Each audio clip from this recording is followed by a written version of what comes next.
Welcome back to another episode of the CSK8 podcast. My name is Jared O'Leary. In this week's episode, I'm going to unpack the paper titled Toward a Theory of Culturally Relevant Pedagogy by Ladson-Billings. But before I do that, I want to give a quick shout out to the username Ms. Btech, who left a review on Apple Podcasts. Thank you so much for your kind review. It really does mean a lot to me. And please let me know if there's anything I can do to use my power and privilege to help you. Now, I'm not going to read the review out loud because I think it's weird when podcast hosts do that. I don't know why they do it, to be honest. If someone wants to explain it to me, please let me know. Anyways, thank you, Ms. Btech. So today's episode is going to discuss the seminal paper that launched the culturally relevant pedagogy movement. I've previously talked about CRP in other episodes, such as the episode where I unpacked the Scratch Encore curriculum, or at least the paper about it. However, this is a paper that was written in 1995 for the American Educational Research Journal, and it is the seminal paper on this topic. So we're going straight to the source here. Even though it's multiple decades old, it is very relevant today, especially at the time that this is being released. Now, what's nice is the link in the show notes, which can be found in the app that you're listening to this on or by visiting jaredoleary.com. If you click on the paper title, you can go straight to the paper and read it for free in a PDF form. And if you click on the author's last name, then it'll take you to her Google Scholar profile where you can read many more works written by Ladson-Billings. Okay, so here's the abstract for the paper. Quote, "In the midst of discussions about improving education, teacher education, equity, and diversity, little has been done to make pedagogy a central area of investigation. This article attempts to challenge notions about the intersection of culture and teaching that rely solely on microanalytic or macroanalytic perspectives. Rather, the article attempts to build on the work done in both of these areas and proposes a culturally relevant theory of education. By raising questions about the location of the researcher in pedagogical research, the article attempts to explicate the theoretical framework for the author and the nexus of collaborative and reflexive research. The pedagogical practices of 8 exemplary teachers of African American students serve as the investigative site. Their practices and reflections on those practices provide a way to define and recognize culturally relevant pedagogy." End quote. So the publication itself is actually guided around some of the following questions, which are on page 469. Quote, "What constitutes student success?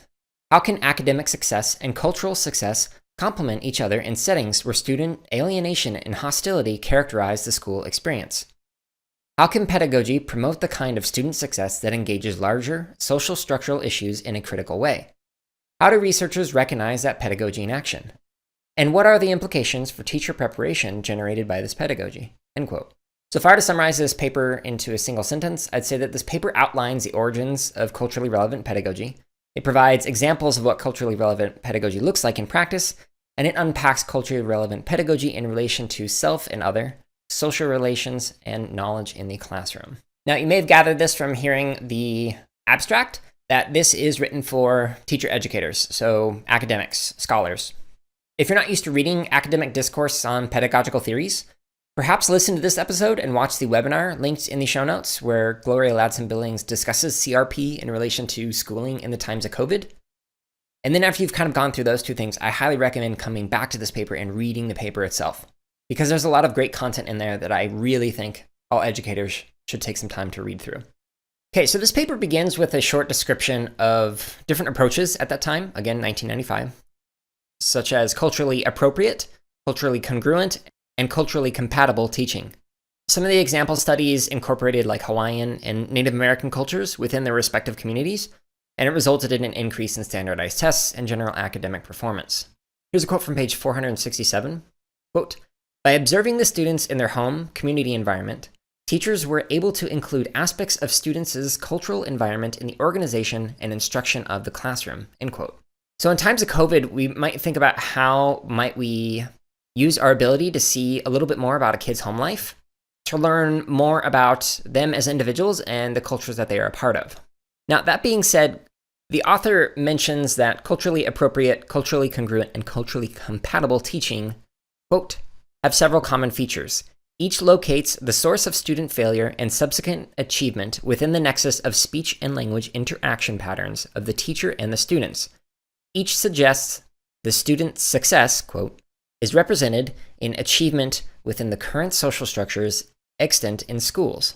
Thus, the goal of education becomes how to, quote, fit students constructed as, quote, other by virtue of the race, ethnicity, language, or social class into a hierarchical structure that is defined as a meritocracy. However, it is unclear how these conceptions do more than reproduce the current inequalities, end quote. So one way that we might describe this is it's kind of the assimilation approach. So we're going to start with your culture and we're going to assimilate you into our culture, which can position things as a right and wrong. So like the way that you're doing things is not correct, so we're going to make you do things our way. Now, Ladson-Billings refers to pedagogies, quote, that not only address student achievement, but also help students to accept and affirm their cultural identity while developing critical perspectives that challenge inequalities that schools and other institutions perpetuate, end quote. It's from page 469. She refers to those as culturally relevant pedagogy. So in the next section, the author mentions that there's this illusion around theory, and that even if you think you're not explicitly operating under a particular educational or pedagogical theory, you are. So as a result, we should try and actively explore how these various educational theories are informing our own practices to better understand why we are doing what we are doing. So in particular, we can think of epistemologies, which are like our ways of knowing and learning. We can look at ontologies, which are like our ways of being. And we can look at axiologies, so our ways of valuing. So if we look at those three things, and obviously others, this can give you a pretty good idea of how different theories are impacting your understanding of what we know, what we are doing or are, and what we value. Okay, so CRP was actually developed out of working, quote, with a group of 8 teachers in a small, less than 3,000 students, predominantly African-American, low-income elementary school district in Northern California, end quote. From page 471. Teachers had between, quote, 12 and 40 years of teaching experience, most of it with African-American students, end quote. That's from page 473. And the study itself had 4 phases to it. So the first phase was interviewing the teachers. The next phase was an average of 3 observations each week over a 2-year period, which is a very long period for educational studies. And then phase 3 was kind of overlapping with phase 2, and it was videotaping these observations. And then phase 4 was actually having the teachers watch each other's videotapes and engaging in 10 meetings of 2 to 3 hours each to discuss each teacher's, quote, analysis and interpretation of their own and one another's practice, end quote. It's from page 472. In addition, Ladson-Billings began looking for expert teachers by asking parents for examples of exemplary teaching, then would meet with a group of these teachers to kind of discuss their approaches. So through these discussions, they talked about a variety of topics. Now, one of the things that's really interesting is when it came to common threads around caring for students, they focused on, quote, the implications of their work had on their students' lives, the welfare of the community, and unjust social arrangements. Thus, rather than the idiosyncratic caring for individual students for whom they did seem to care, the teachers spoke of the import of their work for preparing the students for confronting inequitable and undemocratic social structures, end quote, from page 474.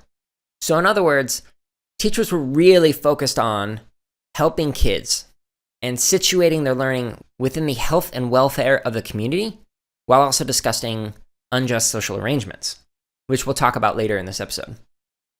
Now, one of the interesting quotes about this is how teachers responded to practices that they disagreed with. So here's a quote from page 474. Quote, the teachers demonstrated this ethic of personal accountability in the kind of pedagogical stands they took. Several of the teachers spoke of defying administrative mandates in order to do what they believed was right for students.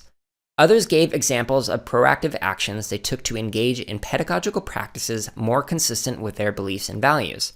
For example, one teacher was convinced that the school district's mandated reading program was inconsistent with what she was learning about literacy, teaching learning from a critical perspective. She decided to write a proposal to the school board asking for experimental status for a literacy approach she wanted to use in her classroom. Her proposal was buttressed by current research in literacy and would not cost the district any more than the proposed program. Ultimately, she was granted permission to conduct her experiment, and its success allowed other teachers to attempt it in subsequent years, end quote. I love this approach. However, I want to point out that The more cultural capital that you have and the more that you can cite research, the better. And by cultural capital, I mean like the things that are valued within your school in terms of making you appear as an expert in the eyes of other administrators or school board members or whatever. So for instance, years teaching in the classroom, advanced degrees, things like that are all forms of cultural capital. So are like teaching awards and parent reviews, things like that. Now, if you don't have that kind of cultural capital, one of the things that I recommend is pointing towards other people, in particular other researchers and scholars who do have some capital that you can cite or use to assist with experimenting with different approaches. So for example, I don't go by Dr. O'Leary unless I'm encouraging someone to use my title to assert a claim that supports something that they are actually fighting for, and that I've also stated during like a presentation or publication. So for example, if I say something in this podcast that's based on research and that you agree with and you really want to try in the classroom, and then you have an administrator that's like, yeah, I don't really know about that idea, you can be like, well, actually, Dr. O'Leary says blah, blah, blah because of blah, blah, blah research. And then that oftentimes is enough cultural capital to at least let an administrator listen to what you're talking about. Sometimes. Okay, so that's kind of what led to the development of this theory. So now we're going to actually talk about the three main areas. So the theory of culturally relevant pedagogy seeks to, quote, produce students who can achieve academically, produce students who demonstrate cultural competence, and develop students who can both understand and critique the existing social order, end quote. That's from page 474. So in other words, there are three main areas: academic achievement, cultural competence, and critique. So we're going to unpack all of those. Now, in her study and other studies that she has cited, Ladson-Billings mentions that students achieved academically. This is important to note because some people think that this is a watering down of a curriculum, or students are unable to achieve if you're deviating from what is typically done in a classroom setting or what a curriculum recommends. However, Ladson-Billings insists that, quote, culturally relevant pedagogy must provide a way for students to maintain their cultural integrity while succeeding academically, end quote, from page 476. So it's not just learning about a culture or incorporating it into a classroom, it's succeeding academically while maintaining cultural integrity. So here are some examples of how this was done. So exploring poetry through rap lyrics, encouraging a student who took a lot of pride in their cultural background, but got in a lot of trouble through those expressions of their cultural background, to actually run for sixth grade president, which he won. And then a third example that is given is encouraging kids to take on their role of academic leaders. So here's a quote from page 476. Quote, their academic leadership allowed their cultural values and styles to be appreciated and affirmed. Because these African American male students were permitted, indeed encouraged, to be themselves in dress, language style, and interaction styles while achieving in school, the other students, who regarded them highly because of their popularity, were able to see academic engagement as cool, end quote. So in other words, the first area, academic achievement, kids need to succeed academically. And two, cultural competence, go hand in hand in that you can integrate cultural competence in a way that supports academic achievement. Okay, so now the third major point of CRP is the critique, specifically critiquing the existing social order. So Ladson-Billings notes that, quote, not only must teachers encourage academic success and cultural competence, they must help students to recognize, understand, and critique current social inequities. This notion presumes that teachers themselves recognize social inequalities and their causes. However, teacher educators have demonstrated that many prospective teachers not only lack these understandings, but reject information regarding social inequity, end quote. That's from pages 476 to 477. Now, if you're unfamiliar with some of these social inequalities around race, check out the show notes from the I Can't Breathe Unpacking Scholarship episode that I released a few episodes ago. You'll literally find hundreds of resources and suggestions of where to learn more, and upcoming podcasts are also going to have more resources and scholarship and interviews, etc., to further unpack this. Okay, so what are some examples that were provided of critiquing existing social order? Right now, we can probably think of several off the top of our heads in terms of what I just mentioned with the I Can't Breathe movement, with what happened with George Floyd, with the countless other people who have been systematically oppressed or violently murdered. But here are a couple of examples from the publication itself in relation to what teachers did in the classroom. So here's a quote from page 477. Quote, One teacher worked with her students to identify poorly utilized space in the community, examine heretofore inaccessible archival records about the early history of the community, plan alternative uses for a vacant shopping mall, and write urban plans which they presented before the city council, end quote. As another example from middle school kids in Dallas, Texas, quote, zoning regulations in the city made some areas dry while the students' school was in a wet area. The students identified the fact that schools serving white, upper middle class students were located in dry areas, while schools in poor communities were in wet areas. The students, assisted by their teacher, planned a strategy for exposing this inequality. By using mathematics, literacy, social and political skills, the students were able to prove their points with reports, editorials, charts, maps, and graphs. In both of these examples, teachers allowed students to use their community circumstance as official knowledge. Their pedagogy and the students' learning became a form of cultural critique, end quote, from page 477. I hope while you are listening to that particular quote, you were thinking of the potential for computer science in that scenario.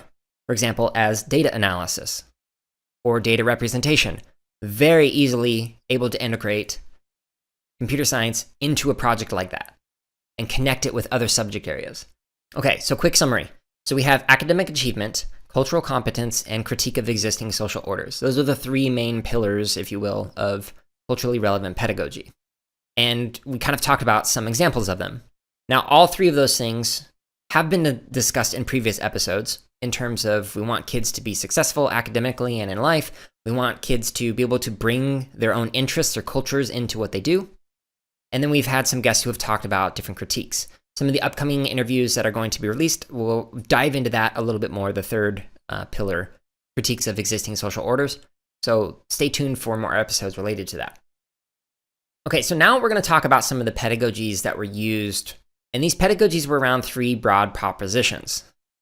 And they are, quote, the conceptions of self and other held by culturally relevant teachers, the manner in which social relations are structured by culturally relevant teachers, the concepts of knowledge held by culturally relevant teachers, end quote. So we have the conceptions of ourself and others, social relations, and conceptions of knowledge. So let's unpack each of those. So regarding teachers' conceptions of self and others, teachers, quote, believed that all these students were capable of academic success, saw their pedagogy as art, unpredictable, always in the process of becoming, saw themselves as members of the community, saw teaching as a way to give back to the community, believed in the Freirean notion of teaching as mining or pulling knowledge out, end quote. That's from pages 478 to 479. Now, I'll talk about Paulo Freire in a future episode, where we'll unpack Pedagogy of the Oppressed, but that's down the road. Now, if you're listening to that and are thinking, okay, that just sounds like good teaching, Ladson-Billings has an excellent quote that I'll read to you at the very end, so stay tuned for the end of this episode. Okay, so here's another quote that's important to point out. This is page 479. Quote, absent from their discourse about students was the language of lacking. Students were never referred to as being from a single-parent household, being on AFDC, welfare, or needing psychological evaluation. Instead, teachers talked about their own shortcomings and limitations and ways they needed to change to ensure student success, end quote.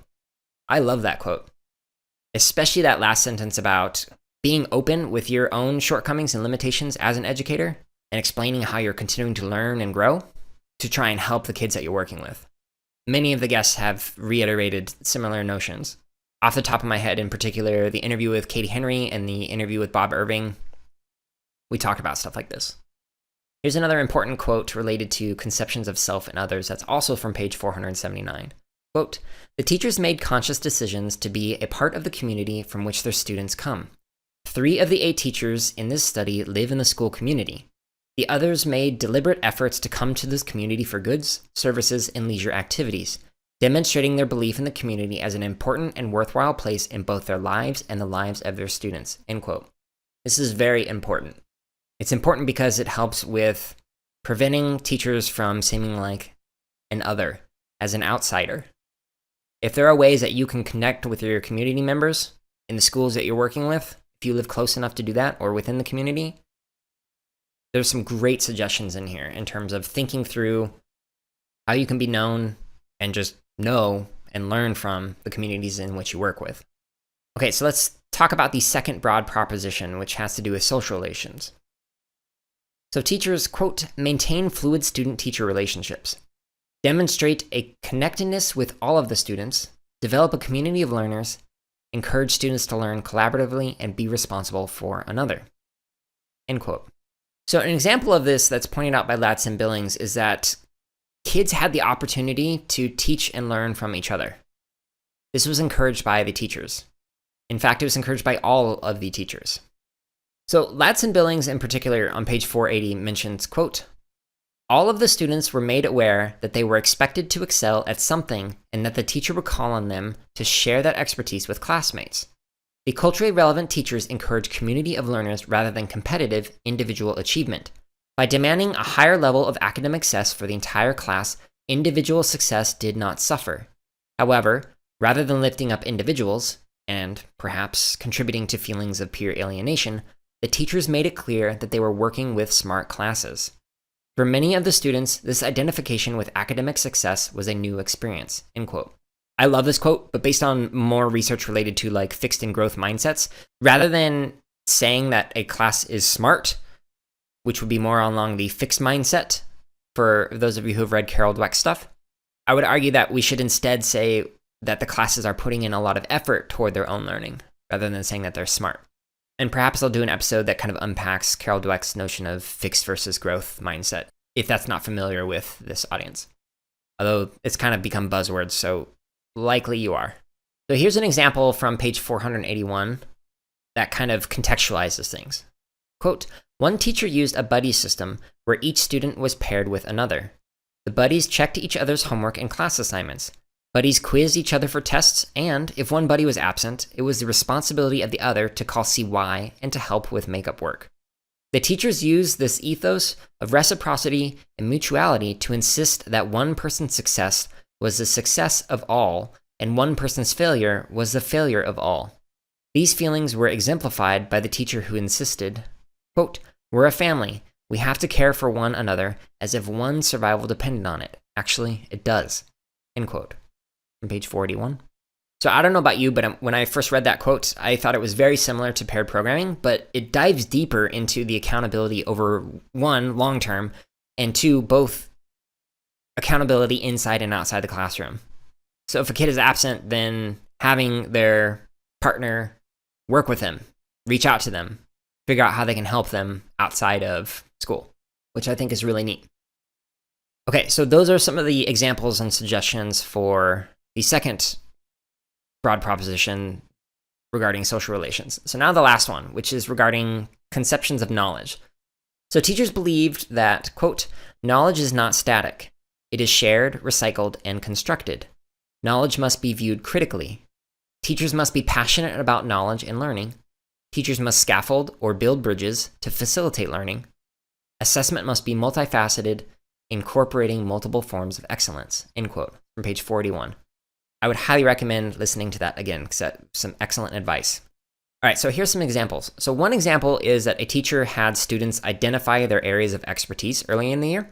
They then created a list that shared their expertise with the rest of the class, so that way kids could know who to go to when discussing certain topics and wanting to learn more about something. And then later, students actually presented on their expertise to the class. In addition, students were frequently encouraged to ask why. So for example, asking the question, why are we learning this? Which I love. I personally had that question a lot in school, and honestly never really got a good answer. Now, teachers sometimes responded by posing the question to the class, or by offering, quote, an explanation and then ask, are you satisfied with that answer? If a student said yes, she might say, you shouldn't be. Just because I'm the teacher doesn't mean I'm always right. The teacher was careful to help students to understand the difference between an intellectual challenge and a challenge to the authority of their parents. Thus, just as the students were affirmed in their ability to code switch or move with facility in language between African American language and a standard form of English, they were supported in the attempts at role switching between school and home, end quote, from page 482. Now, this is an excellent point. I strongly encourage kids to question what I was doing and ask why I was doing stuff, and to challenge me on some of my rationales, whether this is with elementary kids or university students or whatever. However, I didn't do the second part, which was making note that the way that you are challenging me here is different than the way that you should probably talk to your parents. I think that's a really good point to point out. Okay, so that's kind of the three broad propositions. So just a very quick summary of culturally relevant pedagogy. So 1, it requires academic achievement. 2, it requires cultural competence. 3, it requires a critique of some of the existing social orders. And then the pedagogies that kind of assist this approach include thinking through conceptions of the self and other, the social relations that you have with the kids and communities that you work in, and then your own conceptions of the knowledge in relation to your pedagogy and the classroom. Now that you've heard more about culturally relevant pedagogy, here's a quote that I was teasing earlier in this podcast. Quote, "A common question asked by practitioners is, isn't what you described just good teaching? And while I do not deny that it is good teaching, I pose a counter question. Why does so little of it occur in classrooms populated by African American students?" End quote. Page 484. And honestly, quite a mic drop to have in your summary or conclusion of a paper. Okay, so one question that I have, lingering question, because I like to do these when unpacking scholarship, always thinking of what if or why or how or etc., is what can we as CS educators do to continue to learn more about CRP and incorporate it into our practices? Again, I mentioned that there's a webinar that has been recorded that I share in the show notes, where Gloria Ladson-Billings kind of unpacks this in relation to today and COVID and what these practices could potentially mean. I highly recommend going there for some resources. But I also recommend just learning more about CRP, learning more about injustices that are going on, and then doing something about it. I know I'm doing that. I'm intentionally trying to learn and share new things each day, and the process can be difficult at times, but I highly recommend everyone do it. It's definitely worth the efforts. I hope this podcast episode teased you to want to go and read the article. It is a very good article, and again, you can just click on the title in the show notes for the article, and it'll take you directly to a PDF of it. You can access it for free, which again, you can find the show notes in the description that you're listening to this on, or by visiting jaredoleary.com. Only thing that I ask after having listened to this episode is share this with somebody else. CRP is something that we need to be discussing more in computer science education, and I plan on unpacking more papers and having more interviews that discuss this specifically in relation to computer science education. Thank you so much for listening to this episode. I hope you're all staying safe, doing well. I hope you stay tuned next week, which will be an interview, and then the following week, which will be another Unpacking Scholarship episode. Hope you all have a wonderful week.